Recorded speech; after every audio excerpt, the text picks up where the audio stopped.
Las declaraciones que ha hecho Diego Macera ha estimado que la recuperación tendrá mayor celeridad en comparación a anteriores crisis que ha vivido el país, porque el origen de esta crisis no es económico, es más bien sanitario, pero que ha tenido enormes repercusiones en el tema económico. Pero escuchemos.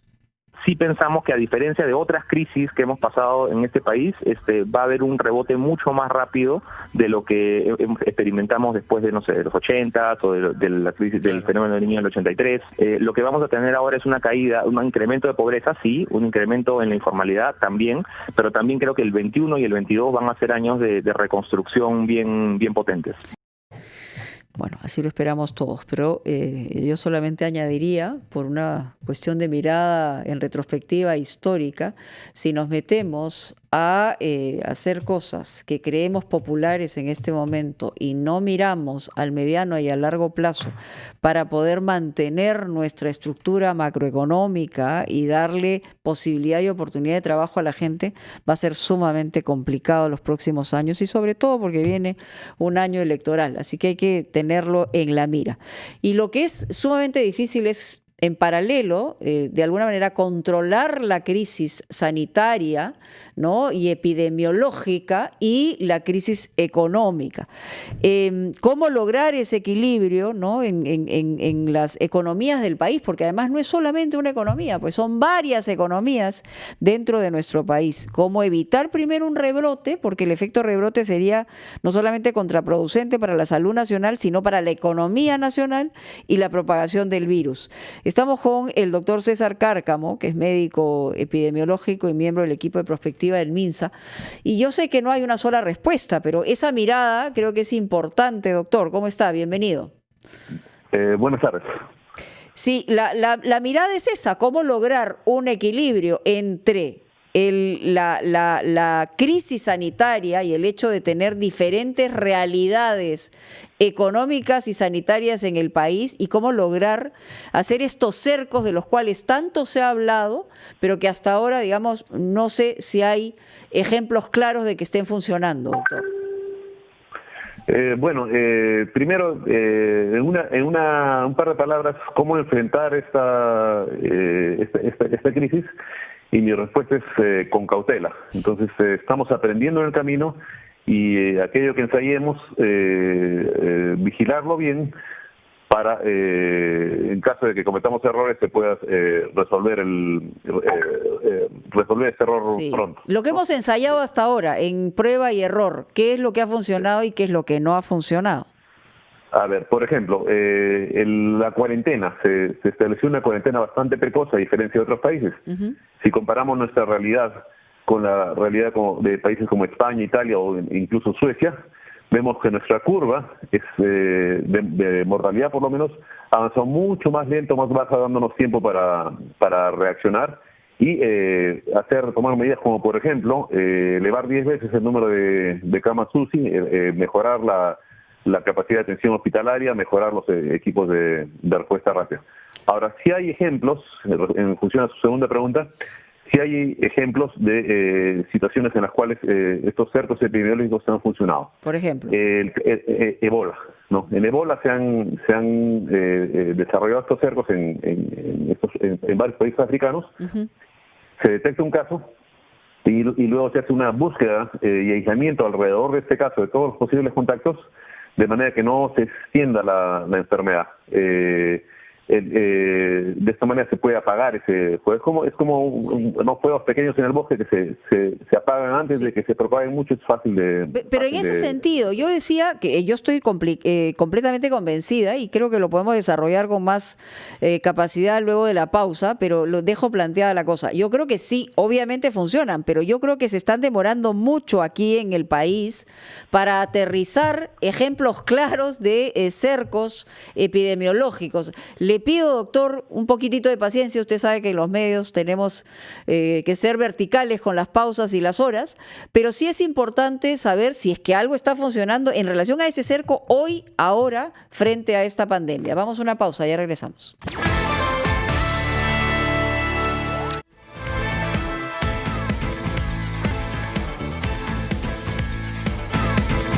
Bueno, estamos con el doctor César Cárcamo, médico epidemiólogo y miembro del equipo de prospectiva del Ministerio de Salud.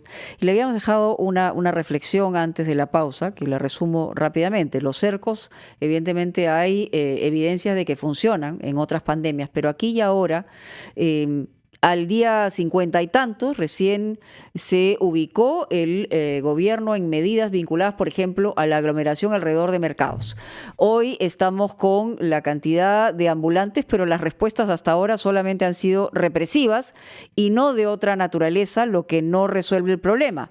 Entonces, en ejemplos claros, aquí en el Perú, ¿ha funcionado en algún caso y cuáles son los cercos epidemiológicos comunitarios? Bueno, no, lo que tenemos son equipos de respuesta rápida, que son personal del Ministerio de Salud, que luego de identificado un caso, hacen efectivamente la investigación alrededor de estos casos y con la idea de rastrear qué tan lejos ha llegado la infección a partir de este caso y tratar de establecer todas las medidas de contención. En algunos lugares específicos parece que está funcionando, como en Tacna, por ejemplo, ¿no? Donde han ingresado algunos casos, han sido identificados, se ha satanizado a la gente de su alrededor. En Cajamarca dicen también que ha habido seguimiento y ha habido también un cerco en ese sentido, pero digamos Lima, la gran capital donde los contagios son mucho mayores y se ven que hay contagios diferentes en distintos distritos, eso no se ha logrado, ¿no? Bueno, es un poco difícil saberlo en realidad. O sea, estamos, digamos, cuando tenemos una realidad, digamos, medio de laboratorio, como una ciudad pequeña, uno puede más o menos hacer un seguimiento y saber que está funcionando. En una realidad como la de Lima es mucho más difícil porque están sucediendo muchas cosas a la vez. Entonces, por ejemplo, tenemos también equipos de respuesta rápida en Lima y están en full operación. Es posible que sean insuficientes, ¿no? Pero eso no nos debe llevar a la afirmación de que no han cumplido ningún rol. O sea, no tenemos, lamentablemente, no podemos tener una situación experimental en la que ponemos. Tenemos los datos, pero están mezclados.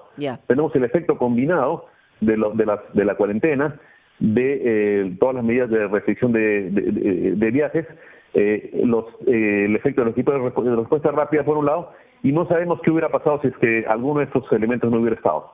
¿No? El hecho es que la epidemia ha crecido, pero ha crecido, incluso en Lima ha crecido más lento de lo que ha crecido en otros países. Tenemos acá al costado nomás tenemos a Chile, ¿no? Chile está actualmente en una velocidad de crecimiento mucho mayor a la peruana, ¿no? Y a propósito de la velocidad de crecimiento, la semana pasada habían distintos momentos diarios en el nivel de contagios. Esta semana ya parece que se ha igualado, pero ¿tiene algo que ver con que haya habido menos muestras contabilizadas diariamente? Porque a mí me llamó la atención, por ejemplo, ayer o anteayer se hicieron solamente 12.000 muestras cuando la semana anterior se estaban haciendo 30.000, 20.000 o más, ¿no?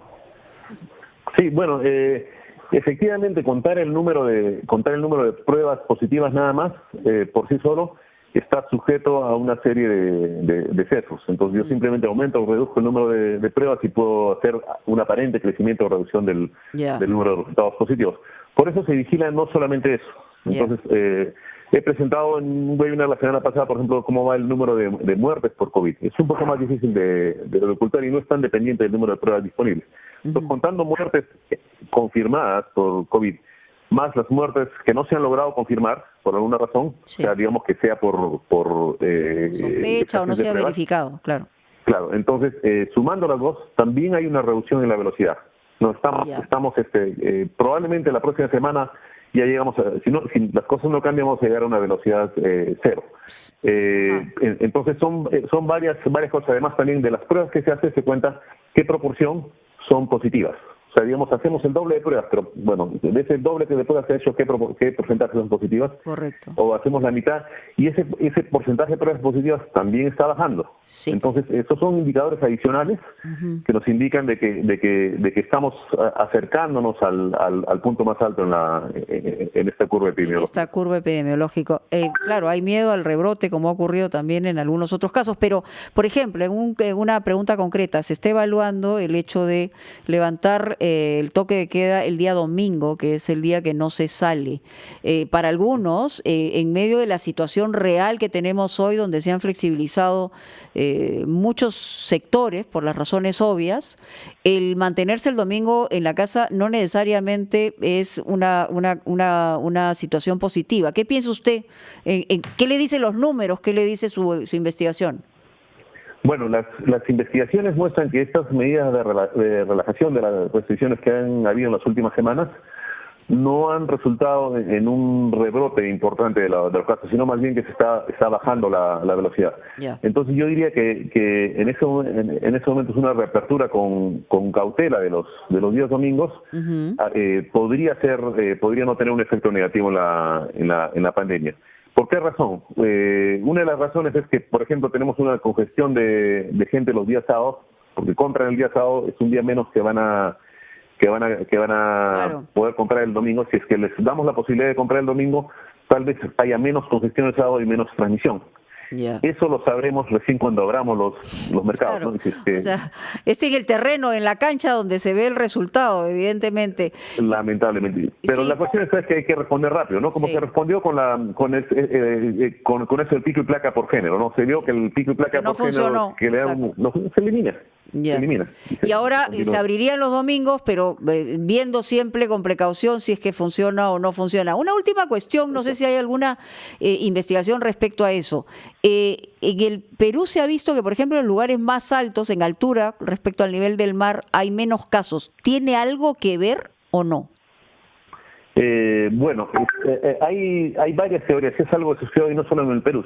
Hay estudios que comparan Bolivia, Ecuador,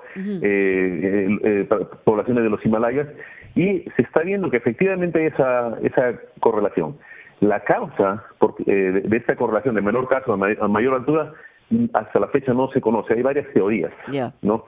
Unas tienen que ver con adaptación a la altura, ¿no? Las personas, como parte del proceso de la adaptación a la altura, reducen una proteína de la superficie de las células, que es la proteína a la cual se pegaría el virus. Si tienen menos de esa proteína, ya no puede pegarse el virus y eso los protegería, ¿no? Pero eso es, digamos, se está estudiando, pero lo que sí se ha percibido en la realidad es que se coincide, digamos, en algunos otros casos. Sí, en Bolivia, en Ecuador, en Nepal, en el Tíbet, en varios lugares se ha visto. Acá en el Perú es clarísimo. Tenemos muchos casos en la selva, muchos casos en la costa y poquitos en la tierra. Doctor Cárcamo, me quedaría conversando con usted mucho más, pero lamentablemente ya el tiempo nos ganó. Muy amable, muy interesante la conversación con usted, muy gentil.